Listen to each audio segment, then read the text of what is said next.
اعوذ باللہ من الشیطان الرجیم بسم اللہ الرحمن الرحیم رب اشرح لی صدری ویسر لی امری واحلل عقدۃ من لسانی یفقهوا قولی واجعل لی وزیرا من اہلی رب زدنی علما رب زدنی علما رب زدنی علما آمین بسم اللہ الرحمن الرحیم۔ السلام علیکم ورحمۃ اللہ وبرکاتہ۔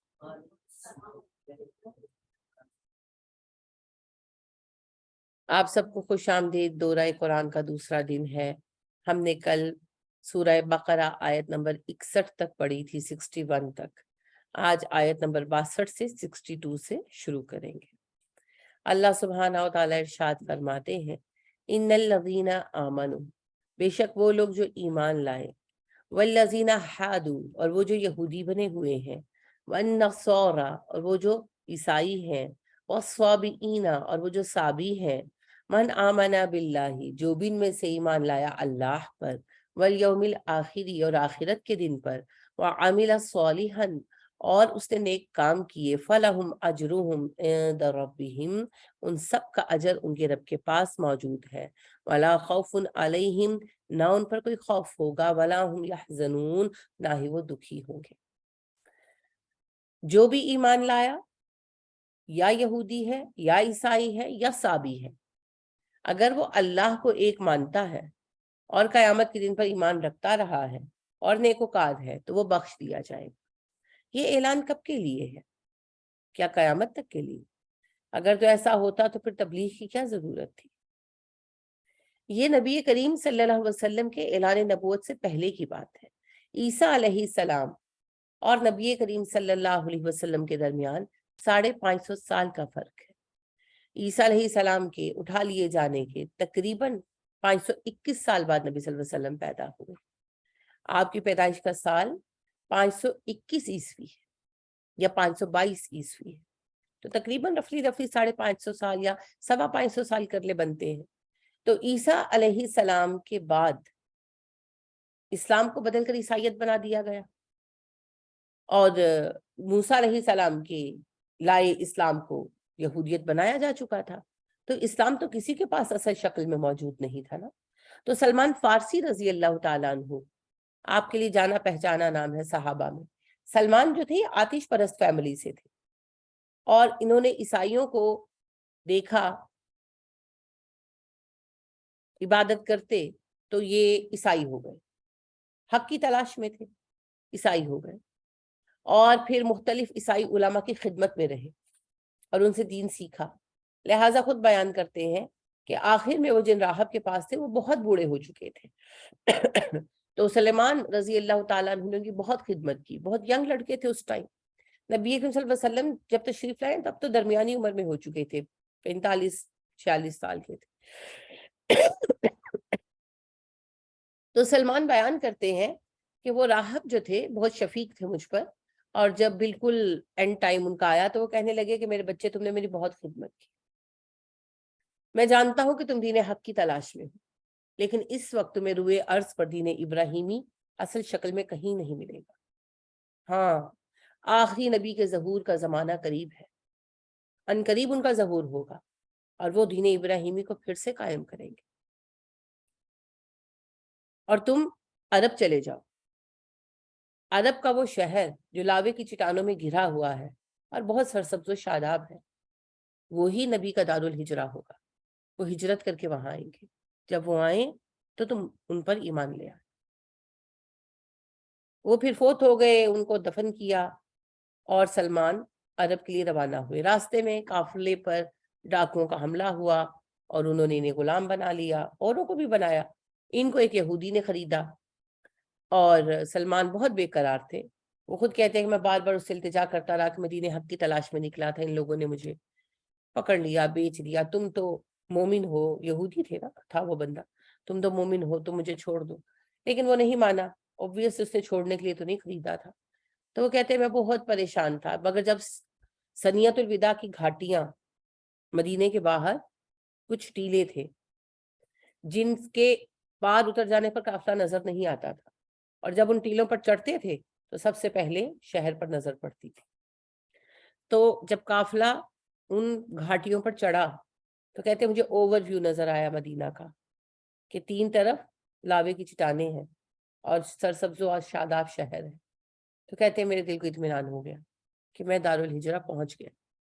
تو پھر نبی کریم صلی اللہ علیہ وسلم آئے اور سلمان ان پر ایمان لائے ماشاءاللہ. پھر آپ نے انہیں آزاد بھی کروایا.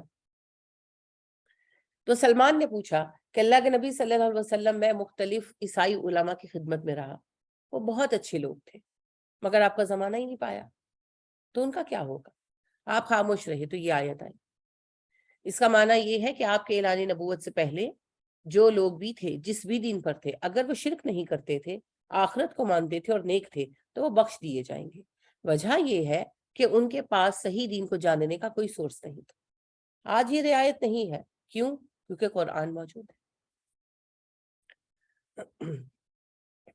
وَإِذْ أَخَذْنَا مِيثَاقَكُمْ وَرَفَعْنَا فَوْقَكُمُ الطُّورَ, یاد کرو جب ہم نے تم پر طور کا پہاڑ اٹھایا اور تم سے پختہ عہد لیا. خُذُوا مَا آتَيْنَاكُمْ بِقُوَّةٍ, مضبوط پکڑو جو ہم نے تمہیں عطا کیا. وَاذْكُرُوا مَا فِيهِ لَعَلَّكُمْ تَتَّقُونَ, اور تم یاد کرو جو اس میں ہے تاکہ تم بچ سکو, تقوی حاصل کر سکو یا جہنم سے بچ سکو. جب حضرت موسیٰ علیہ السلام توریت لے کر آئے اور توریت پیش کی ان پر, تو انہوں نے ماننے سے انکار کر دیا. تو اللہ سبحانہ و تعالیٰ نے کوہ طور اٹھایا ان پر. آراف میں آپ پڑھیں گے اللہ سبحانہ و تعالیٰ نے باقاعدہ کہا وَرَفَعْنَا فَوْقَكُمُ الطُّورَ كَالظُّلَّ, سائبان کی طرح, چھتری کی طرح تمہارے اوپر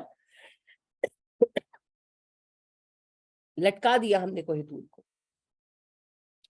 تو کوہ طور جو ہے ہوا میں ان کے اوپر جو ہے ہینگ کر دیا گیا, مسلط کر دیا گیا, اور ان کو لگا کہ اب ہم پر گرا, کہ تب ہم پر گرا. تب گھبرا کر انہوں نے کہا کہ ہاں ہم مانتے, لیکن وہ بس انہوں نے مجبوری میں مانا, دل سے ماننے والے کم ہی تھے. ثم تولیتم من بعد ذلک, پھر تم اس کے بعد پھر گئے اپنی بات سے. فلولا فضل اللہ علیکم ورحمتہ, اگر تم پر اللہ کا فضل اور اس کی رحمت نہ ہوتی, لکنتم من الخاسرین, تم خسارہ اٹھا جاتے. یعنی اللہ کہتے ہیں کہ اگر میرا رحم کا ارادہ نہ ہوتا تو تمہاری میجورٹی کے کتاب کو چھوڑ دینے سے میں تمہیں برباد کر دیتا. یہی بات آج ہماری بھی ہے جی. ہمارے جو حالات ہیں نا, بظاہر کسی کو لگتا ہے سیاست کی وجہ سے ہے, کسی کو لگتا ہے معیشت کی وجہ سے, یہ سب تو سزا کی شکلیں ہیں. سبب قرآن کو چھوڑ دینا. اگر اللہ کا ہم پر فضل نہ ہوتا تو قرآن کو نظر انداز کرنے کے جرم میں ہمیں بھی اللہ تباہ کر دیتے, مگر اللہ نے ایسا نہیں کیا, یہ اس کا فضل ہے ہم پر. اور یہ جو باقی سب چیزیں آپ دیکھ رہے ہیں, حکمرانوں کا نااہل ہونا, آپس میں اختلاف, اس حد تک آپ دیکھ رہے ہیں لاہور میں کیا ہو رہا ہے. اتنے نکمے اور نااہل حکمران ہیں. کیوں ہیں؟ معیشت ترقی نہیں کر پا رہی. کیوں؟ کیونکہ ہم نے قرآن کو, اس کے احکامات کو چھوڑ دیا. یہ تو شکلیں ہیں سزا کی. وَلَقَدْ عَلِمْتُمُ الَّذِينَ اعْتَدَوْا مِنْكُمْ فِي السَّبْتِ, بے شک تم نے جان لیا ان لوگوں کو جنہوں نے تم میں سے سبت کے قانون میں تجاوز کیا. سبت سیٹرڈے کو کہتے ہیں, ہفتے کے دن کو. ہمارا معزز دن جمعہ ہے اور ان کا ہفتہ. پہلے تو ہفتے کے احکامات ایسے ہی تھے جیسے ہمارے جمعے کے احکامات ہیں, مگر جیسے جیسے انہوں نے نافرمانیاں کی, ان پر احکامات سخت کر دیے. لہٰذا موسیٰ علیہ السلام کے وقت میں, کیونکہ ابراہیم علیہ السلام کے وقت سے مبارک دن ہفتہ چلا آ رہا تھا, ان کی نافرمانیوں کی وجہ سے حضرت موسیٰ علیہ السلام کے وقت میں سبت کے قانون سخت کر دیے گئے, اور یہ حکم دیا گیا کہ پورا دن کچھ نہیں کیا جائے گا, یہاں تک کہ کھانا بھی نہیں پکائیں گے. آج بھی توریت کے احکامات 10 10 کمینڈمنٹس میں یہ بات شامل ہے کہ سبت کے دن تو کام نہیں کرے گا, تیرا غلام کام نہیں کرے گا, تیرا مہمان بھی کام نہیں کرے گا, تیرا جانور بھی کام نہیں کرے گا, اور اس دن کو تم گزارو گے خدا بندے خدا کی یاد میں. اور جس نے اس دن کوئی کام کیا اس نے گناہ کمایا.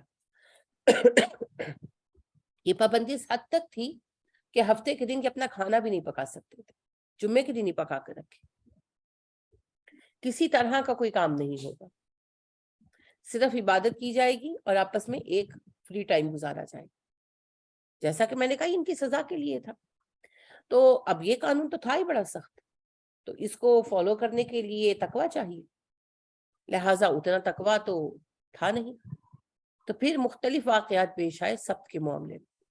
انہی میں سے ایک یہاں بیان کیا جا رہا ہے. ایک بستی تھی دریا کے یا سمندر کے کنارے واقع. توریت یہ بیان کرتی ہے بستی کا نام ریحا تھا، جو بحر احمر کے کنارے تھی. صحیح بھی ہو سکتا ہے، نہیں بھی، کیونکہ آپ کو پتا ہے توریت بدلی جا چکی ہے. لیکن یہ بات طے ہے کہ یہ لوگ تھے ساحلی علاقے پر آباد. ان کا پیشہ ماہی گیری تھا، فشنگ. ہفتے کے دن مچھلیاں بہت باہر آتی. ایک تو جانوروں میں ویسے بھی حس ہوتی ہے نا، ان کو سمجھ آتی ہے کہ اس ٹائم ہمیں نقصان نہیں پہنچے گا، وہ فیل کر لیتے ہیں. دوسرا اللہ نے آزمائش رکھی تھی، تو مچھلیاں خوب سطح پر آتی اور کھیلتی اور اچھلتی اور کودتی. اور جب ہفتہ نہ ہوتا تو اس طرح نظر نہ آتی، فریکوینٹلی نمی نہیں ملتی، جس کی وجہ سے ان کے دل میں لالچ آیا اور انہوں نے یہ ڈیسائیڈ کیا کہ مچھلیاں پکڑیں. ایک گروہ نے آپس میں، مگر کیسے پکڑیں؟ اللہ اعلان خلاف ورزی نہیں کرنا چاہتے تھے.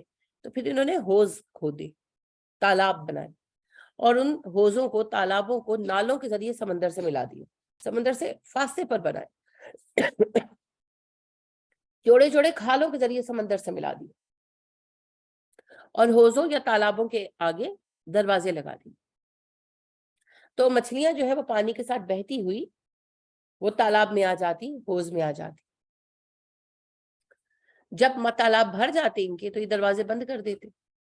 جب ان سے یہ کہا جاتا کہ آپ لوگ ایسا کر رہے ہیں، آپ کو تو منع کیا گیا ہے اس بات سے کہ آپ لوگ ہفتے کے دن کام نہ کریں، تو کہتے ہیں ہم نے کب پکڑی ہیں، یہ تو بہہ کر آ گئی ہیں، یہ تو خود ہی بہہ کر آ گئی ہیں، ہم لوگوں نے تو ان کو اتوار کے دن نکالا ہے.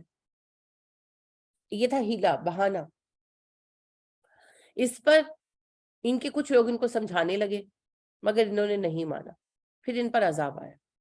عذاب یہ آیا کہ یہ بندر بنا دیے گئے.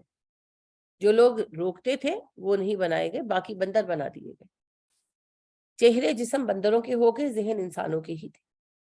استغفار مانگتے رہے مگر وہ پھر لیٹ ہو چکا تھا. تیسرے دن یہ پوری قوم مر گئی. وہی واقعہ اللہ فرما رہے ہیں کہ تمہیں اچھی طرح پتا ہے واقعہ اصحاب السبت کا، جنہوں نے سبت کے قانون سے تجاوز کیا. فَقُلْنَا لَهُمْ كُونُوا قِرَدَةً خَاسِئِينَ، ہم نے ان سے کہا ذلیل بندر بن جاؤ. فَجَعَلْنَاهَا نَكَالًا لِمَا بَيْنَ يَدَيْهَا، ہم نے انہیں عبرت بنا دیا ان لوگوں کے لیے جو اس وقت موجود تھے. وَمَا خَلْفَهَا، اور وہ بھی جو بعد میں آنے والے تھے. وَمَوْعِظَةً لِلْمُتَّقِينَ، اور متقین کے لیے تو یہ نصیحت ہے واقعہ. وَإِذْ قَالَ مُوسَىٰ لِقَوْمِهِ، یاد کرو جب موسیٰ نے اپنی قوم سے کہا ان اللہ یأمرکم ان تذبحوا بقرہ، بے شک اللہ تمہیں ایک گائے ذبح کرنے کا حکم دیتا ہے. یہی وہ واقعہ ہے جس کی وجہ سے اس سورہ کا نام بقرہ رکھا گیا ہے، کیونکہ یہ واقعہ بیان ہوا ہے یہاں پر. تو اللہ فرما رہے ہیں یاد کرو جب موسیٰ نے تمہیں کہا کہ اللہ نے تمہیں گائے ذبح کرنے کا حکم دیا ہے. قالوا، کہنے لگے اتتخذنا ہزوا، کیا تو ہم سے مذاق کرتا ہے موسیٰ. قال اعوذ باللہ ان اکون من الجاہلین، موسیٰ علیہ السلام نے کہا میں جاہل بننے سے اللہ کی پناہ مانگتا ہوں. قالوا ادع لنا ربک یبین لنا ما ہی، انہوں نے کہا موسیٰ اپنے رب سے دعا کر کہ وہ ہمیں واضح کر دے کہ یہ گائے کیسی ہونی چاہیے. قال، موسیٰ علیہ السلام نے کہا انہ یقول انہا بقرۃ لا فارض ولا بکر، وہ کہنے لگے یہ گائے نہ بوڑھی ہو نہ بالکل بچی، اوان بین ذالک، درمیانی عمر کی ہو. فافعلوا ما تؤمرون، اب وہ کام کر ڈالو جس کا حکم دیا گیا ہے. قالوا ادع لنا ربک یبین لنا ما لونھا، کہنے لگے موسیٰ ذرا واضح تو کر دو گائے کا رنگ کیا ہونا چاہیے.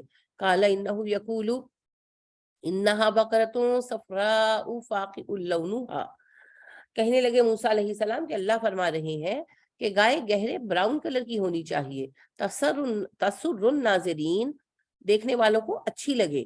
قالوا ادع لنا ربک یبین لنا ما ہی، کہنے لگے اپنے رب سے دعا کر ہمارے لیے، ہمیں بتائے گائے کیسی ہو۔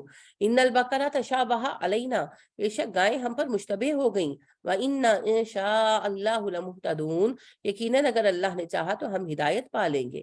قَالَ إِنَّهُ يَقُولُ إِنَّهَا بَقَرَةٌ لَا ذُلُولٌ تُثِيرُ الْأَرْضَ وَلَا تَسْقِي الْحَرْثَ، موسیٰ علیہ السلام نے کہا اللہ فرما رہے ہیں کہ گائے ایسی ہو کہ کسی کی ملکیت نہ ہو، زمین میں ہل نہ چلاتی ہو اور کھیتوں کو پانی نہ دیتی ہو، مسلمۃ اللہ شیعۃ فیہا، پوری صحیح سالم ہو، کوئی داغ دبا نہ ہو، عیب نہ ہو۔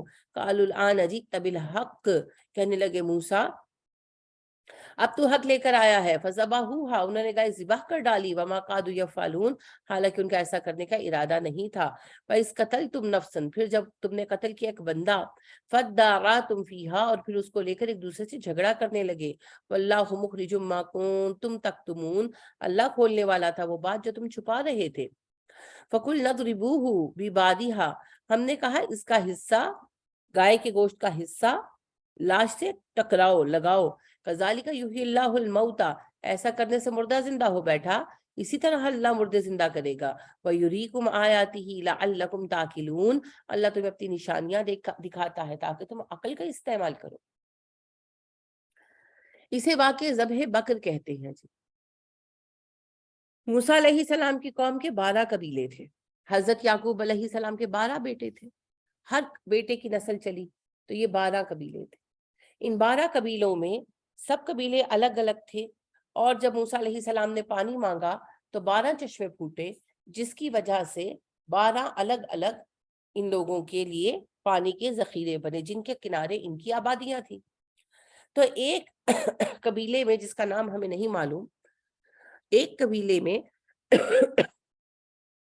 ایک مالدار شخص تھا جس کی ایک ہی بیٹی تھی، بیٹا کوئی نہیں تھا۔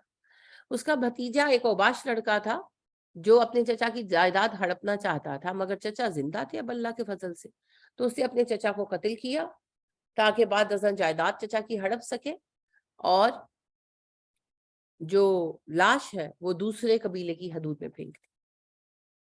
اب ظاہری بات ہے کہ شک ان پر جاتا تھا، لاش وہاں سے ملی، صبح ہوئی تو ڈھونڈنا شروع کیا، جی چچا نہیں مل رہے، چچا نہیں مل رہے، جا کر لاش ملی ان کی وہاں سے۔ اب جھگڑا شروع ہو گیا، وہ قبیلے والے کہتے تھے ہمارے ہاں کسی نے قتل نہیں کیا، اور یہ کہتے تھے تم ہی نے قتل کیا۔ کوئی ثبوت نہیں تھا، کوئی گواہ نہیں تھا، پرفیکٹ کرائم۔ تو بڑی پریشانی ہوئی، آخر دونوں قبیلوں میں جھگڑا نہ ہو اس بات کے لیے جو سرداران تھے وہ حضرت موسیٰ علیہ السلام کے پاس آئے اور کہنے لگے کہ اللہ کے نبی آپ فیصلہ کیجیے، ہمیں تو سمجھ نہیں آ رہی، نہ کوئی ثبوت ہے نہ گواہ۔ موسیٰ علیہ السلام نے اللہ سے مدد مانگی، دعا کی، اللہ نے کہا موسیٰ نے کہو ایک گائے ذبح کر۔ کہنے لگے موسیٰ ہم مقدمے کا فیصلہ کرانے آئے، تم کہہ رہے ہو گائے ذبح کرے، تم مذاق کر رہے ہو۔ موسیٰ علیہ السلام نے کہا میں اللہ کی پناہ مانگتا ہوں اس بات سے کہ اللہ اور رسول کے نام پر میں تم سے مذاق کروں، میں مذاق نہیں کر رہا۔ کہنے لگے کہ اچھا پھر گائے کس رنگ کی ہو، عمر کیا ہو گائے کی، ہے نا، یعنی کہ بہانے تھے نا، گائے لینی تھی، ایک گائے لانی تھی، بہو تھوڑی لانی تھی کہ رنگ عمر کاسٹ ڈسکس ہوگی۔ تو بہانے، وجہ کیا تھی؟ یہ آج بھی گائے کی محبت میں مبتلا تھے، ان کے شرک کا آغاز تو گائے سے ہوا تھا نا، جب یہ بحیرہ احمر پار کر کے اترے ہیں، ابھی سینا میں پہنچے نہیں تھے، اور راستے میں ایک قبیلے کو دیکھا، یہ واقعہ آپ آراف میں پڑھیں گے کہ وہ پوجا کر رہا تھا بتوں کی، اور وہ گائے ہی کو کے پجاری تھے، یعنی اور بھی بت ہوں گے۔ تو کہنے لگے کہ ہمیں ایک ایسا خدا بنا دو موسیٰ، تو موسیٰ نے ان کو ڈانٹا۔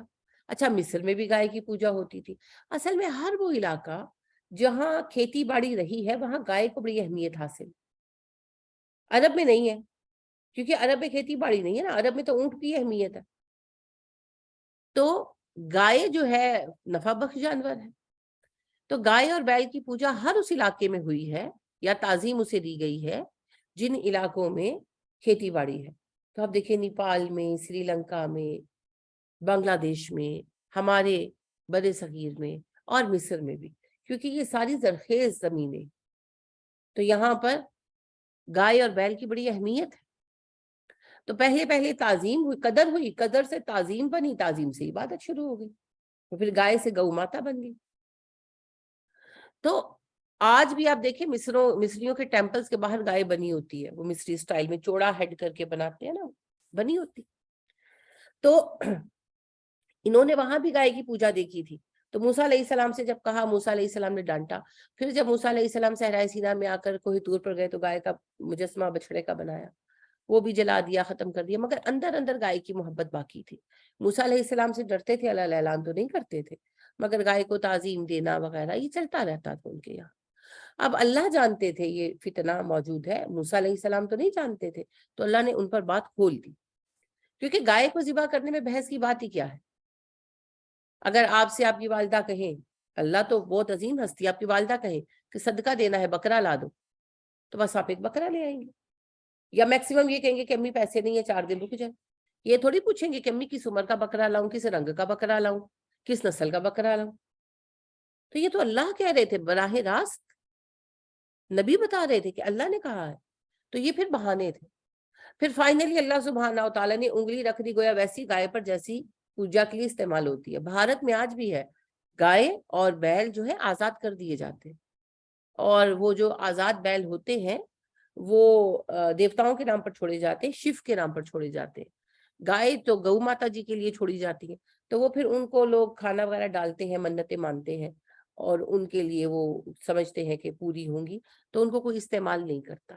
تو اس وقت بھی انہوں نے چوری چھپے رکھا ہوا تھا سلسلہ.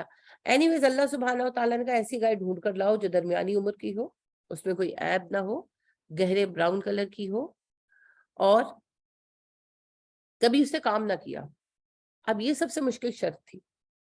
درمیانی عمر کی براؤن گائے تو ہزاروں یہاں بھی مل جائیں گی, لیکن جس کے پاس گائے ہوگی وہ کام تو لے گا نا. اچھا, پیرالل میں ایک اور واقعہ چل رہا تھا. حضرت موسیٰ علیہ السلام کے ایک امتی تھے جو نیک آدمی تھے, صحابی تھے, اوبویسلی نیک آدمی تھے. تو وہ بیمار ہوئے اور ان کو لگا کہ نہیں بچ پاؤں گا, تو ان کے پاس صرف ایک گائے کا بچہ تھا, بچیا تھی. تو انہوں نے وہ بچیا جنگل میں ہانک دی اور اللہ سے دعا مانگی, اللہ میرے بیٹے کو اس سے نفع دینا. بچہ ان کا چھوٹا سا تھا, خود بیچارے وفات پا گئے. اب جب بچہ جوان ہوا تو ماں سے کہنے لگا کہ اماں اب میں کاروبار شروع کرنا چاہتا ہوں, پر کیسے کروں. والدہ کہنے لگی کہ بیٹے تمہاری ابا نے ایک گائے چھوڑی تھی جنگل میں, اب بڑی ہو گئی ہوگی, اس کو لے آؤ. نشانی یہ ہے کہ سر سے پیر تک براؤن ہے, بڑی خوبصورت کلر ہے اس کا. گئے, گائے کو لے آئے. اب گائے بھی آ گئی, مگر اب مسئلہ کیا تھا, گائے تو کسی کام کی نہیں تھی نا, کیونکہ وہ کوئی کام نہیں کرنا جانتی تھی, جنگلی گائے تھی. لے آئے, باندھ دیا, کہنے لگی اماں گائے تو لے آیا, پر جنگلی گائے کا کیا کروں. والدہ نے کہا بیٹے اللہ پہ بھروسہ رکھو, تمہارے ابا کی دعا رائے گا نہیں جائے گی. اب ان کو ایک ایسی گائے چاہیے تھی جو درمیانی عمر کی ہو, ڈارک براؤن ہو, اور اس نے کبھی کوئی کام نہ کیا ہو. پھر وہ گائے یہی تھی. تو پھر ان کو منہ مانگی قیمت پر خریدنی پڑی. تو روایت میں تو آتا ہے کہ انہوں نے کھال بھر کر سونا دیا. پتہ نہیں اتنا سونا تھا بھی کہ نہیں, یہ بات صحیح ہے کہ نہیں, لیکن بہرحال بڑی قیمت پر خریدی, جس سے ماشاءاللہ اس نوجوان نے اپنا کام شروع کر لیا ہوگا.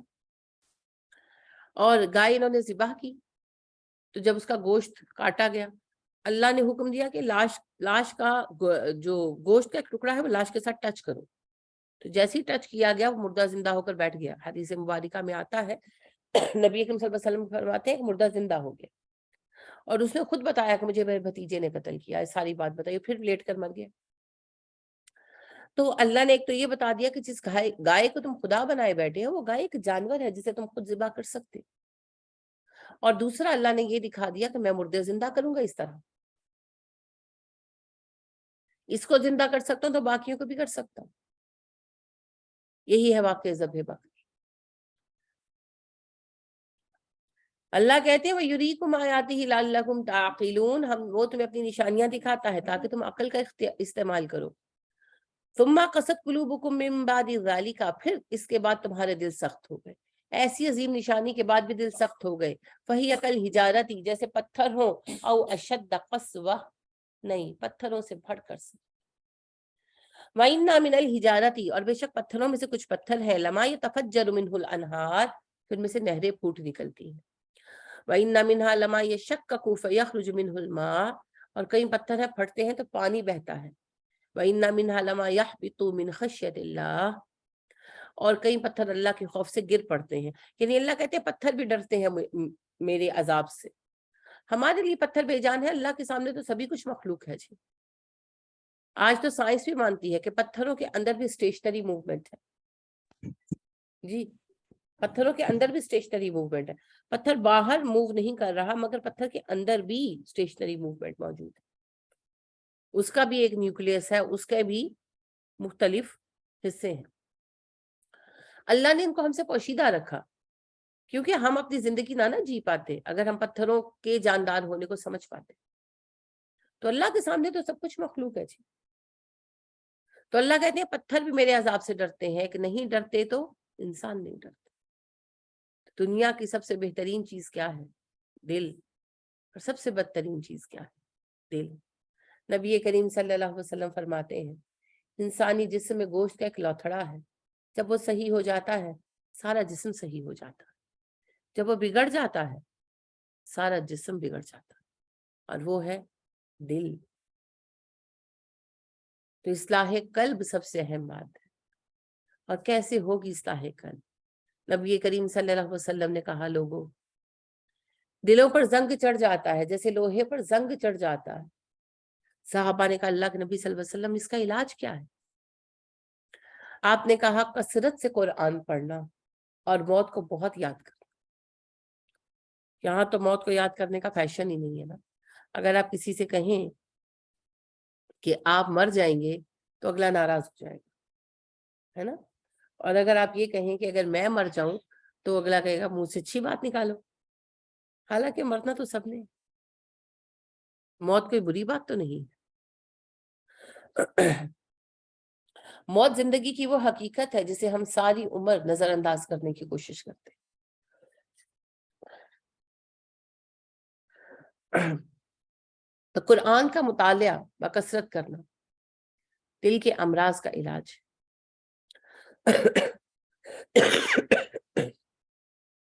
دل کے مرض کی سب سے بڑی وجہ بتا سکتے ہیں مجھے؟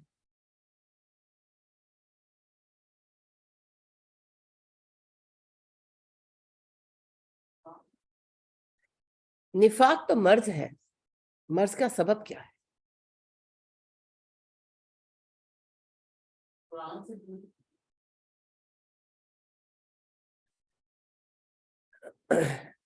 قرآن سے دوری ڈائریکٹ آپ کے دل کو مریض نہیں کرتی. آپ اگر کوئی ملٹی وائٹامن نہیں لے رہے, ایسا کچھ نہیں لے رہے, تو وہ آپ کو بیمار نہیں کرے گا. بیماری تب آئے گی جب آپ کچھ انہیلدی کریں گے. قرآن ہمارے دلوں کو تقویت دیتا ہے, ایمان دیتا ہے, زندگی دیتا ہے. لیکن وہ امور کون سے ہیں؟ بلکہ وہ ایک امر جو سب سے بڑا رول پلے کرتا ہے دل کو بیمار کرنے. جی فتح آپ بتائیں. السلام علیکم ورحمۃ اللہ وعلیکم وبرکاتہ. السلام ورحمۃ اللہ وبرکاتہ. میم تکبر اچھی کوششیں کی آپ نے, لیکن آپ ڈھونڈ رہے ہیں. پتہ ہے ایسا ہوتا ہے جب کہا جائے نا میری چابی گم گئی ہے, تو صوفوں کے پیچھے دیکھیں گے, بیڈ کے نیچے دیکھیں گے, ٹیبل کے اوپر نہیں دیکھیں گے جو سامنے ہی پڑی ہوگی, ہے نا. سوال میں بھی ایسا ہی ہوتا ہے, ہم دور دور سوچنا شروع کر دیتے ہیں, سامنے نہیں دیکھتے. آپ کے سامنے ہے جی مسئلہ میوزک, موسیقی, جسے بدقسمتی سے آج کہا جاتا ہے روح کی غذا ہے. نہیں جی, یہ روح کی غذا نہیں, یہ روح کی وبا ہے. ابن مسعود رضی اللہ تعالیٰ عنہ کہتے ہیں کہ موسیقی شیطان کی اذان ہے, اور موسیقی نفاق کی سب سے بڑی وجہ ہے. جو موسیقی سنتا ہے اس کے دل میں منافقت پیدا نہ ہو, یہ نہیں ہو سکتا. موسیقی کے نتیجے میں منافقت کا پیدا ہونا ایسا ہی لازمی امر ہے جس طرح برسات کے دنوں میں خود بخود روئیدگی, گرینری پیدا ہوتی. تو آج جو ہم دیکھتے ہیں نا کہ ایمان کی مضبوطی نہیں آتی, ویسی مضبوطی نہیں آتی نا. دعائیں کر رہے ہیں, نفل بھی پڑھے, پھر ہم کہتے ہیں ویسا نہیں, کیونکہ میوزک ہے ہماری زندگی میں. ہم جیسے میں میوزک چھوڑ چکی ہوں لیکن 100% نہیں چھوڑ سکتی نا. کیوں؟ کوئی آپ نے قرآن کی تلاوت لگائی ہوئی ہے اور بیچ میں ایڈ آ جاتا اور وہ ایڈ آپ سکپ نہیں کر سکتے اور وہ 5 سیکنڈ کا آپ کو میوزک سننا ہی پڑتا. اچھا کسی نے آپ کو کوئی ویڈیو بھیجی, کوئی کلپ بھیجا, آپ نے چلایا, اچھا اب اس کے پیچھے میوزک ہے, آپ نے بند کر دیا, لیکن وہ جو 1-1.5 سیکنڈ سنا, سن لیا نا, سن لیا. کتنی دیر لگتی ہے کرونا کا وائرس ایک دوسرے سے لینے میں؟ کوئی ٹائم نہیں لگتا. یہ بھی بیماری ہے, فوراً لگتی ہے. بچے بیٹھ کر گیم کھیل رہے ہیں تو میوزک پیچھے پلے ہو رہا ہے. آپ کوئی ویسی چیز دیکھ رہے ہیں, کوئی ڈاکیومنٹری دیکھ رہے ہیں, اچھا لوہا کوٹا جا رہا ہے, پیچھے میوزک چل رہا ہے. قرآن کی تلاوت لگائی ہوئی ہے اور پیچھے ہلکا ہلکا میوزک چل رہا ہے. نعت چلا رہے ہیں, اس کے پیچھے میوزک چل رہا ہے. کہاں چلے جائیں؟ آپ ہاسپٹل گئے ہیں, آپ ویٹنگ میں بیٹھے ہیں, میوزک چل رہا ہے. آپ بس میں بیٹھے ہیں, میوزک چل رہا ہے. آپ ٹیکسی میں بیٹھے ہیں, میوزک چل رہا ہے. آپ گھر سے باہر نکلے, میوزک چل رہا ہے. آپ اپنے بیڈ روم میں ہیں, آپ نماز پڑھ رہے ہیں, ہمسایہ میوزک پلے کر رہا ہے, شور آپ کے گھر میں آ رہا ہے. نماز بھی سکون سے نہیں پڑھی جا رہی ہے. اب گھر چھوڑ کر کہاں چلے جائیں؟ بہت اذیت ہوتی ہے. ہماری بھی ایک نیبر اللہ ہدایت دے, کئی بار ان کو کہا, لگاتے بھی لیٹ نائٹ ہے, شاید وہ ان کا کوئی بچہ ہے جو آتا لیٹ ہے, تو لگاتے بھی وہ 11-11:30, اور پھر وہ چونکہ ہم لوگ بالکل ہی عادی نہیں ہے, تو وہ جب سپیکرز پہ وہ کرتے ہیں نا بیٹ, تو میرا ہی تو دل کی دھڑکن بڑھ جاتی اور ایسے لگتا ہے کہ دماغ کے اندر بج رہا ہے. اور ہوتا بھی آدھی رات کا سناٹا. ہمارے گھر میں تو بھائی آدھی رات کا سناٹا ہوتا ہے, ہم تو جلدی سو جاتے. تو کیا کیا جائے, کہاں چلے جائیں؟ اب وہ جو آ رہا ہے کانوں کے اندر, وہ کہیں چلا جائے گا؟ نہیں. کسی کے گھر میں شادی ہے, آپ مفت میں بیٹھ کے میوزک سن رہے ہیں کیونکہ انہوں نے اپنے گھر میں چلایا. اب آپ کے ہمسایہ اب گھر چھوڑ کر تو نہیں جا سکتے, اور وہ انہوں نے ہفتہ 10 دن چلانا, کیا کریں؟ کسی کے گھر شادی پر گئے ہیں, انہوں نے میوزک لگایا ہوا. آپ کی رنگ ٹونز ہیں, جو اور کتنی ہی چیزیں ہیں, کیا اس کو کہتے ہیں, بیلز وغیرہ بھی. تو اتنا میوزک ہے, اتنا میوزک ہے کہ میں میوزک چھوڑ چکی ہوں, مگر پھر بھی 30% میوزک آ ہی جاتا ہے, کیونکہ میں پہاڑ پر جا کر آباد نہیں ہو سکتی. تو میوزک سب سے بڑی ریزن ہے جی.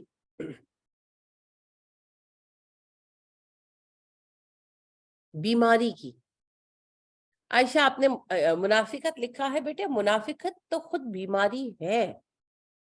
میرا سوال یہ تھا, بیماری کی وجہ کیا ہے؟ بیماری کی وجہ ہے میوزک, اور بیماری کا علاج ہے قرآن. اب ہم تو اسی عہد میں رہ رہے ہیں, تو پھر ہم کیا کریں؟ حتی الامکان میوزک سے بھاگیں. اور دوسرا, اب وہ جو ایفیکٹ آ رہا ہے اب کیا کریں؟ تو پھر اس کے لیے قرآن کثرت سے سنیں. جتنا وقت آپ کام شام کر رہے ہیں, تلاوت لگا لیں, توجہ سے سنیں, عدم توجہ سے سنیں. قرآن سنتے رہنے سے اس کا خاتمہ ہو انشاءاللہ, اور کوئی حل نہیں. جیسے بیمار ہو نا, تو ڈاکٹر کیا کہتے ہیں, اپنی امیونٹی بڑھا لو, ہے نا. تو ہمیں امیونٹی انکریز کرنی ہے, روحانی امیونٹی. تو روحانی امیونٹی کیسے انکریز ہوگی؟ جسمانی تو ہوتی ہے نا, وائٹامن ڈی لے لو, کیلشیم لے لو. تو جسمانی جو ہوتی ہے انکریز, روحانی امیونٹی کیسے انکریز ہوگی؟ روحانی امیونٹی انکریز ہوگی قرآن سننے سے, قرآن پڑھنے سے. پڑھنے سے ہوگی, سننے سے بہت زیادہ ہوگی. تو قرآن سنا بھی کریں.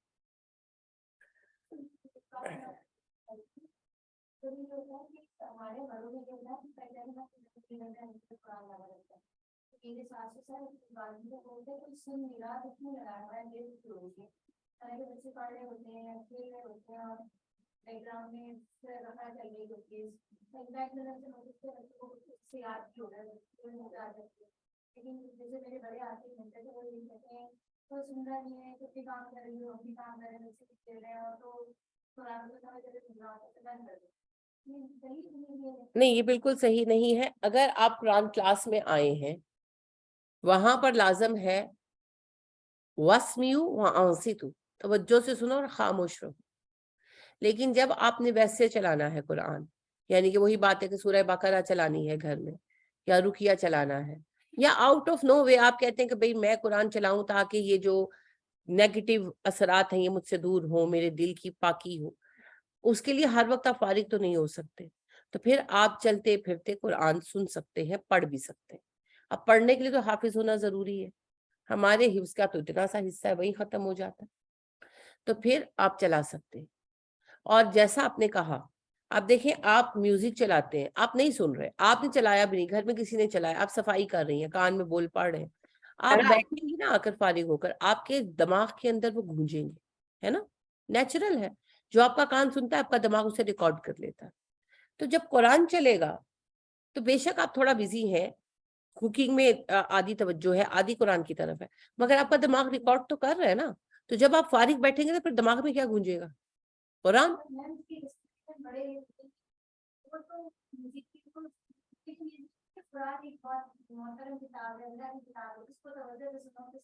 اللہ کی کتاب صرف محترم ہی نہیں ہے، اللہ کی کتاب جو ہے وہ استعمال کے لیے بھی ہے۔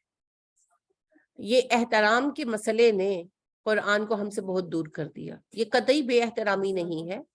جب آپ اللہ سبحانہ و تعالیٰ نے ہمیں وضاحت کی، بالکل قرآن کا حکم ہے وَاسْمَعُوا وَأَنصِتُوا، جب تمہیں قرآن پڑھ کر سنایا جائے تو چپ رہو اور توجہ سے سنو، لیکن یہ حکم اسی وقت کے لیے ہے جب، جیسے ابھی ہم پڑھ رہے ہیں، اب بیچ میں بیٹھ کر کوئی اور کام کرنا شروع کر دے ساتھ کہ بھئی میں 2 کام کر لوں، یہ بالکل غلط ہے، یہ ادب کے خلاف ہے، کیونکہ کچھ سمجھ نہیں آئے گا۔ لیکن جب ہم تلاوت سن رہے ہیں تو ہم اپنے کام کرتے ہوئے تلاوت لگا سکتے ہیں، اور ہم کام کر رہے ہیں، وہی بات ہے، ڈسٹنگ کر رہے ہیں، کوکنگ کر رہے ہیں، اب ظاہر ہے 100% توجہ نہیں ہے، مگر 50-60% تو ہے، اور آپ دیکھیں گے کہ جس سورہ کو آپ 3-4 دن سنیں گے وہ آپ کو آپ کے دماغ میں گونجنے لگے گی۔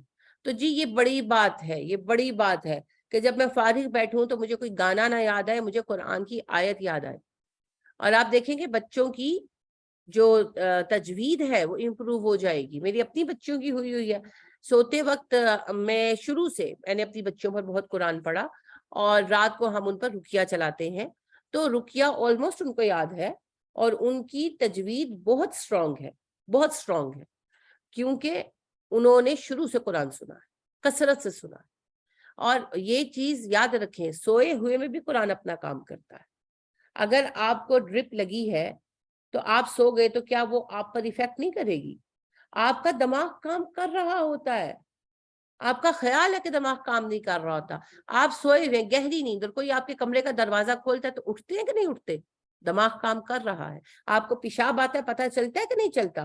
یہ دماغ یہ کام کر رہا ہے، یہ کبھی نہیں سوتا، ایکچولی یہ کبھی نہیں سوتا، یہ سوتے میں بھی ہماری باڈی کو ریپیئر کر رہا ہوتا ہے، اور ہمارے ارد گرد کا پورا دھیان رکھا ہوا ہوتا ہے اس نے۔ لہٰذا آپ سو رہے ہیں اور کوئی آ کر آپ کے اوپر جھکے کوئی چیز اٹھانے کے لیے، بہن ہو بھائی، آپ کی آنکھ کھل جاتی ہے نا، اور آپ فوراً کی کر رہی ہیں، یہ دماغ، تو وہ دماغ قرآن کو ایبزارب بھی کر رہا ہوتا ہے۔ لہٰذا رقیہ چلائیں اپنے بچوں پر، خود پر چلائیں، سورہ بقرہ چلائیں اور اس کو پورا ہونے دیں، بے شک بچے سو چکے ہیں، اور نہ سننے سے آدھا سننا بہتر ہے، لہٰذا ضرور چلائیں، ضرور سنیں، ٹھیک ہے؟ اور بڑوں کو کہیں کہ خود بھی سنا کریں، ان کے اندر بھی چینج آئے گا۔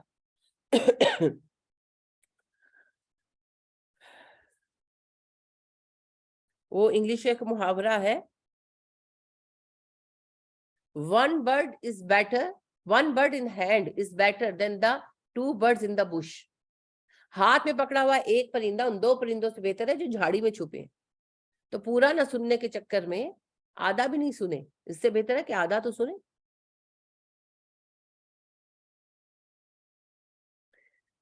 تو اللہ سبحانہ و تعالیٰ فرماتے ہیں کہ تمہارے دل بہت سخت ہو گئے ہیں، اور اتنے سخت ہو گئے ہیں کہ پتھروں سے زیادہ، پتھر بھی اللہ سے ڈرتے ہیں، لوگوں تم نہیں ڈرتے۔ وَمَا اللَّهُ بِغَافِلٍ عَمَّا تَعْمَلُونَ، اللہ تمہارے اعمال سے بے خبر نہیں ہے۔ أَفَتَطْمَعُونَ أَن يُؤْمِنُوا لَكُمْ، کیا تمہیں امید ہے اے ایمان والو کہ ایمان لائیں گے یہود تم پر؟ وَقَدْ كَانَ فَرِيقٌ مِّنْهُمْ، حالانکہ یہود میں گروہ موجود ہے، يَسْمَعُونَ كَلَامَ اللَّهِ، جو اللہ کا کلام سنتے ہیں، ثُمَّ يُحَرِّفُونَهُ، پھر وہ اسے بدل دیتے ہیں، مِن بَعْدِ مَا عَقَلُوهُ، جبکہ اسے سمجھ چکے ہوتے ہیں۔ یعنی کہ یہود میں علماء کا حال یہ تھا کہ جب وہ دیکھتے کوئی حکم ان سے پوچھا جاتا تو اپنی مرضی کے مطابق اسے بدل ڈالتے. اور اللہ کہتے ہیں ایسا وہ جانتے بوجھتے کرتے. وَإِذَا لَقُوا جب وہ ملتے ہیں الَّذِينَ ان لوگوں سے آمنوا جو ایمان والے ہیں قالوا کہتے ہیں آمنا ہم ایمان لائے. ان کی منافقت کا حال یہ ہے کہ مومنوں سے ملتے ہیں تو کہتے ہیں ہم مومن ہیں. وَإِذَا خَلَا بَعْضُهُمْ إِلَىٰ بَعْضٍ جب ایک دوسرے کے ساتھ تنہائی میں ہوتے ہیں یعنی سارے منافق اکٹھے ہوتے ہیں قالوا تو ڈانٹتے ہیں یہود عالم انہیں اپنے جونیئرز کو اتحدثونہم بما فتح اللہ علیکم تم انہیں وہ باتیں بیان کرتے ہو جو اللہ نے تم پر کھول دی توریت میں لیحاجوکم بہ عند ربکم تاکہ ان آیتوں کو لے کر یہ قیامت کے دن تم سے جھگڑا کریں. افلا تعقلون کیا تمہیں عقل نہیں ہے؟ یعنی کہتے کہ تم توریت کے اصل احکام نہ بتایا کرو, قیامت کے دن ان کو بنیاد بنا کر یہ ہمارے خلاف کیس کریں گے اللہ کے ہاں. اللہ کہتے ہیں وَلَا يَعْلَمُونَ أَنَّ اللَّهَ يَعْلَمُ انہیں اتنا بھی ابھی تک پتہ نہیں چلا اللہ سب جانتا ہے. مَا يُسِرُّونَ جو چھپاتے ہیں وَمَا يُعْلِنُونَ جو دکھاتے ہیں. وَمِنْهُمْ أُمِّيُّونَ لَا يَعْلَمُونَ الْكِتَابَ علماء کا حال تو یہ ہے اور جاہلوں کا عوام کا حال یہ ہے کہ وہ کتاب کو پڑھتے ہی نہیں ہے جانتے ہی نہیں ہے. إِلَّا أَمَانِيَّ سوائے چند آرزوؤں کے. وَإِنْهُمْ إِلَّا يَظُنُّونَ اور وہ اپنے گمانوں کے پیچھے ہیں. ہمارا حال نہیں ہے آج ہمارا یہی حال ہے نا. علماء اپنی مرضی سے جو ہے وہ دین بدل رہے ہیں جس کا جو دل چاہتا ہے اٹھ کر کہتا ہے, کوئی روکنے والا نہیں کوئی منع کرنے والا نہیں. کوئی کہہ رہا ہے گدا حلال ہے, کوئی کہہ رہا ہے موسیقی حلال ہے. ابھی کل پرسوں ہی فضل الرحمان صاحب کا ایک مجھے کلپ کسی نے بھیجا, انٹرسٹنگ ہے. سیاست کی بحث کے لیے نہیں میں بیان کر رہی, دین کے لیے بیان کر رہی ہوں. فضل الرحمان صاحب اتھینٹک عالم ہیں, آپ کو پتا ہے, پڑھے لکھے ہیں, بہت بڑی گدی کے گدی نشین بھی ہیں.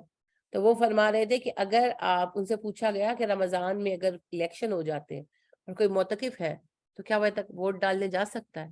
تو کہتے ہیں کہ اگر تو جمعیت علماء کو ڈالنے کے لیے جاؤ گے تو دینی کاز ہے, اعتکاف نہیں ٹوٹے گا. اگر خان وغیرہ کو ڈالنے جاؤ گے تو اعتکاف ٹوٹ جائے گا. خان کی آپ حمایتی ہو یا نہ ہو آئی ڈونٹ کیئر, میں آپ کو کسی کے لیے انوائٹ نہیں کر رہی, میں تو فتوے پہ توجہ دلا رہی. اگر ان کی جماعت کو جمعیت علماء کو ڈالنے جاؤ گے تو اعتکاف نہیں ٹوٹے گا, اور اگر عمران خان کو ڈالنے جاؤ گے تو اعتکاف ٹوٹ جائے گا. یہ کس طرح کا فتویٰ ہے؟ یہ وہی بات نہیں ہے کہ اللہ کی کتاب کو بدل دیتے ہیں. اللہ کی کتاب بدل ڈالتے ہیں اور جانتے ہوئے بدلتے ہیں. یعنی مجھ جیسی جاہل عورت کو پتا ہے کہ یہ غلط کہہ رہے ہیں تو ان جیسے عالم کو نہیں پتا.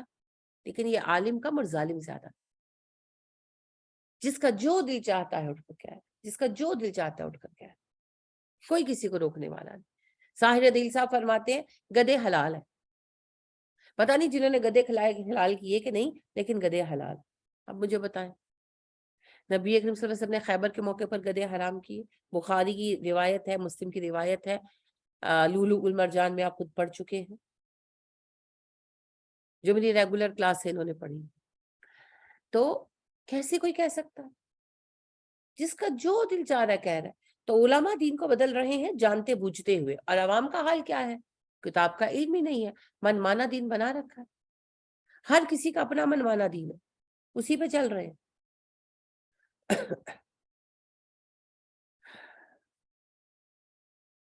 بدقسمتی سے ہم انہی غلطیوں میں پڑ گئے جن میں کبھی یہود مبتلا تھے. جنہوں نے انہیں زوال پذیر کیا, ہم اسی زوال کی ڈگر پر چل رہے ہیں.